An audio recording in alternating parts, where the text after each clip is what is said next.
quite easily. So if you never had a chance to read a book, and he was grow up without any book, he was like living in the jungle.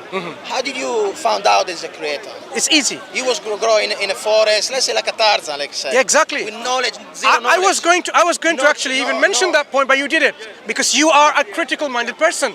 Precisely. If people grow up in an Amazonian jungle or a forest, because I grew up in Italy, I am going to, and I didn't get a different culture. But your question, I eating pasta, I eating pizza, is a I don't very, eat rice or anything else because the area is not this kind of knowledge. The question that you ask is a very important and intelligent one. In fact, we use this question and a scenario for people to reflect on. What we say is this.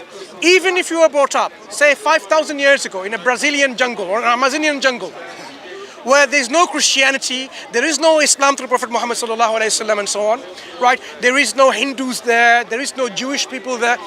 Even then, it is possible for us to come to the realization that, one, that there is a creator of this universe.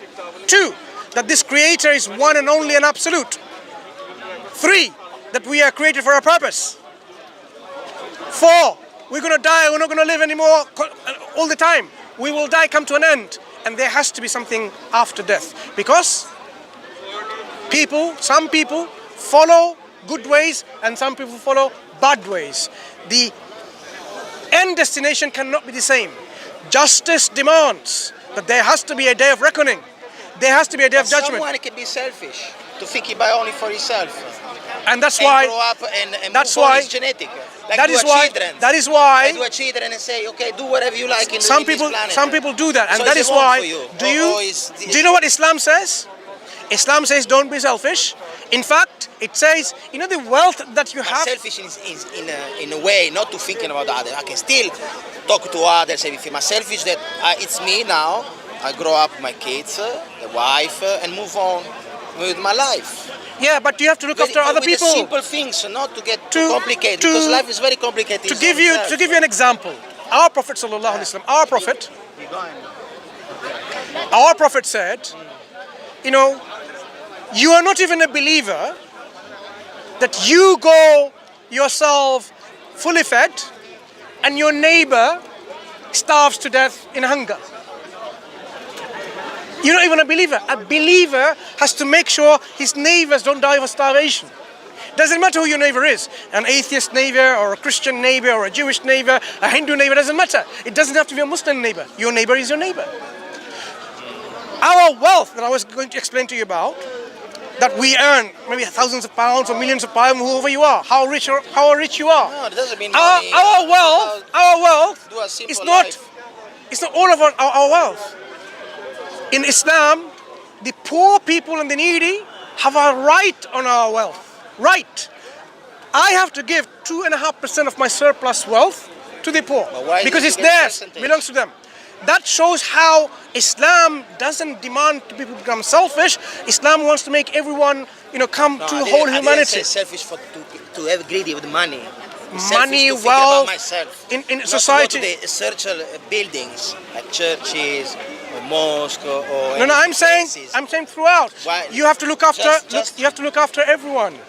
By the way, if anyone's recording and we have children being recorded, can you blur it out, please? Yeah.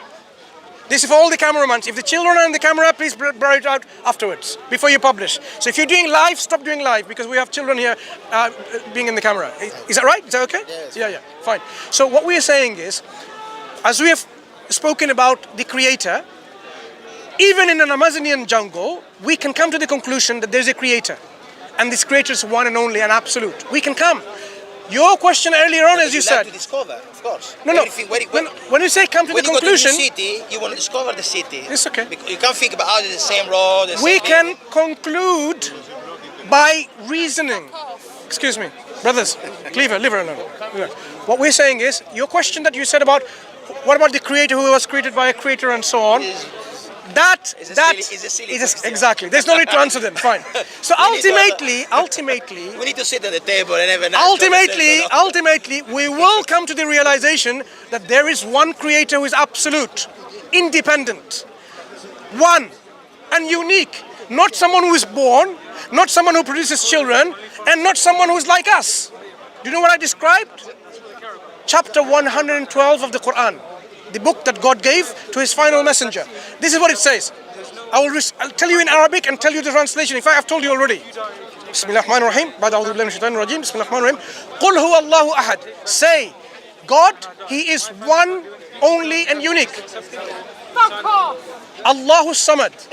He is absolute, eternal, independent. Lam yalid wa lam yulad. He is not born and he doesn't produce offspring and children.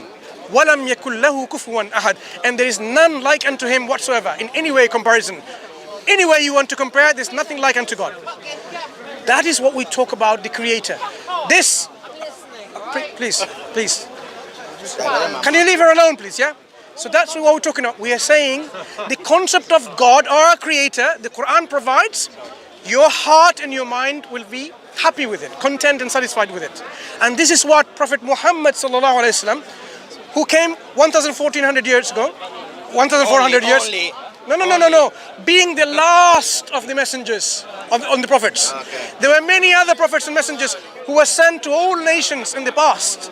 But people corrupted the message. So he was sent as the final messenger with the finality of the message of Islam, meaning pure submission to God, our Creator. So that is the Quran. So I invite you to read about his life, his mission, his message, and read the Quran. And when you read the Quran, you will see how it engages with you, telling you about your purpose in life. I'm happy like I am. That's the problem. And I don't need nothing at all. Because if I'm like that today, because I'm not reading stuff. What happens when we die? That's the problem. Where do we go after we die? The day is going to come for everyone. No, Don't choose even your death. No, after that what happens? Some people say, I'm going to do this before I die and maybe I'm going to go in a different dimension. Marvelous. Imagine, I just want you to imagine, if we are created for a particular purpose, remember what we said, we must have a specific purpose, and we did not fulfill that. It's like this. You and I going to an examination hall, and then we don't know what paper is being examined. Is it quantum mechanics, or is it astrophysics, or is it simple biology? We don't know. And then we will fail the exams. And what is the consequence of fail the exams? If we fail the exam of our life, we cannot blame our Creator. We have to blame ourselves that we did not seek and search for what the purpose of life was, and we did not even fulfill it. So in the hereafter, which is a reality, this life is not the only life. If I wasn't open-minded, then we'll be at a loss. I wasn't here to talk to you. That's the things. Because I'm You are open-minded. You are my friend. That's what I'm speaking with my you. friend, you are open-minded. You are a nice person. You are a critical person. I was believing something very strictly. I wasn't even Exactly. I wasn't even coming here. Exactly, I Marvis. was so discovering new Everyone stuff. who will listen to you would know you are open-minded, and not only that, you're critical. The questions that you brought is critical thinking. So you're critically appraising things. So what we're saying is we are just making that extension for you. Please take that logical step forward. Not lost yet. When somebody's lost, maybe try to get a friendship or maybe read a book because you feel alone. Maybe you feel lost, like feeling lost. But at the moment, I'm not feeling lost. So I'm very strong. In my mind, it's very strong. So I don't feel any parts of any situation at the moment. What if? Because I'm still evolving with my mind. Because I'm not child anymore. What if? So what if we expire? I'm just using the language so that children don't. Yeah. What if we expire tomorrow, right? Then we would not have fulfilled our purpose because we haven't even found out, right? According to you, we would not have found out our purpose. That means we would have failed in the objective of our purpose. That means in the hereafter. It's not a race. It's not about race. It's not a race to get older. It's the way how to live every single day. But do you not consider it is wiser and more responsible to find out the true purpose? More trouble you no, get about in the your purpose. life. About Sometimes the purpose. It's better be stupid and you have a normal life than ever be wise and thinking about lots of things in once. Do you really feel that you want to gamble your life? More people intelligent they are, more difficult they are to fall asleep. Can you believe? Because you got so many things coming in your brain and they can't even sleep. That's the scientists things they say. I'm not taking seriously that, but you know, some people they got difficulty. Some people they can sleep straight away. Like when you close the eyes, people they can switch it off. Just imagine when you know that you need to fly somewhere else, or you go a nice meeting or whatever, you got difficulties. Your brain is active, so you know that it's something that you want to do. But when your life is very meaningless, you don't even thinking about it. You're just falling down and sleep and everything like that, and you wake up and you do the same things over and over. But why you disturbing him? If he's happy like that and he's not disturbing no one, and he's doing his life, that's it. So you basically, don't need to give him some extra, because so if you tell him that the burger is better than another place, I say no, I'm happy with that. No, but it's better, maybe even cheaper. Oh yeah, okay, I'll go it. So if he's happy with that, just leave him like that. So if someone is happy but if with their lives, yes. If it's about health, if it's somebody smoking, let's say smoke is bad. And now we know smoke is bad. Okay. So tell him, but don't say like. I want to just explain to you one final concept: the concept of heaven and hell. No, Hellfire. This is another story. No. When you say story, the Creator who created us. But we created us. What is hell as well? I'm explaining. Is it ground floor? I'm explaining. Is it up? Is it I'm explaining. Planet? Is it Mars? I'm explaining. You don't want to be there. I promise. No. Now, the Already Creator. going to PlayStation. Already going The there. Creator who created us created it without free will, and inevitably, some people will not exercise their free will accordingly and appropriately. They will be arrogant. They will not fulfill their objective of their life. And because of the justice of our Creator, they will end up in this hellfire, which is eternal torment, punishment, and suffering. Now, no one should go there. No one would like to go there, and we don't want anyone to go there. We cannot gamble our life and take that risk of going to hellfire. Cold place, is very scary. Please.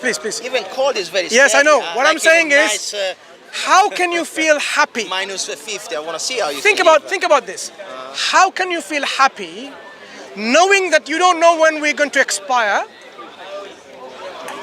That means we don't know whether fulfilling our purpose of our life is, and gambling and risking our life in the hereafter that we might end up in this nasty place, the hellfire of torment and suffering. Do you really feel happy to make that gamble? If you have a chance to, look, in Islam, we don't gamble at all, full stop. There is no gambling, right? So, but if you wait, I want to make one example. We don't gamble, but I'm going to give you a scenario for gambling, right? Imagine in a gambling, the probability of you winning is 1 in a billion trillion chance, right? You've got all of this chance of getting it, no win, loss. Only one chance to write. Mathematically, that's like almost impossible, right? And the game is this. Either, if you win, you have your children and your family, and if you lose, they will be all in the electric chair. You know what it means, right? Would you gamble? Would you be happy to gamble? Knowing that the probability of you winning is this. The risks are so great. I would never gamble like this, even though we don't gamble, but I'm saying conceptually, the risk is so high. I would be scared. I would not be happy. The hereafter, about the hellfire, that you will suffer and be burned eternally with no end, never to come out. Eternally, not 1 year, not 1 million years, not 1 billion years, not 1 zillion years, not 1 trillion years, not 1 Googleplex years. How big is the number? It's for eternity with no end. That destination, imagine there, do we really want to gamble our life? I want to leave you with this thought. Think about it, my friend. If you think that is quite serious for you to reflect on it, then pick up a Quran and read it and see what it says about you. Shall we leave it to that? Let's leave it like that. All right.